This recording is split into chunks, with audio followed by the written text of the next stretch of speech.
Okay guys, so today I'm going to be solving the perimeter for this shape. The perimeter is the length around your shape. For example, this square right here, and one side would be 3 inches. All of the sides would be 3 inches because a square has all 4 equal sides. So the perimeter for this square is 3 inches plus 3 inches plus 3 inches plus 3 inches, which is 12. Or you could just say 3 inches times 4. Anyways, let's focus on our shape right now. Well, it looks like we're missing some lengths. Well, that wouldn't be so easy because we only have this part, and this part. We still have a lot more parts that we need to fill in. But let's try using what we have right now to see if we can solve this. Let's break this problem into 2 parts.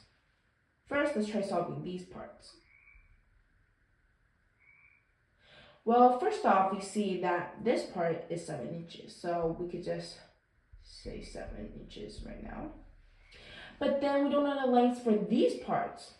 What should we do? Well, since these are right angles, we could just move this up, and this would stop right here. And then we can move this up, and this would stop right here.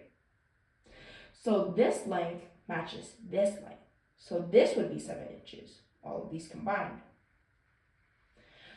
Okay, that was easy. Let's move on to the other parts.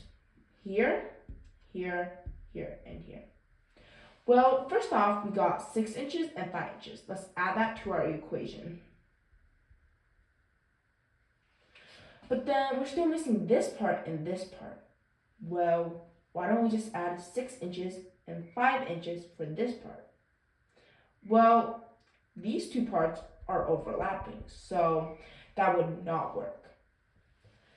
So instead, let's focus on this little part. Well, since we don't know what it is, we could just call it x. X is a variable. A variable can represent an unknown number, so I want to use x for now. Okay, well, first this part, let's first see this part. We know it's 5 inches, so let's write 5 over here. But then we don't know this part. Well, we know this whole part is 6 inches, but this part we don't need, so we only need this part. Well, what can we do?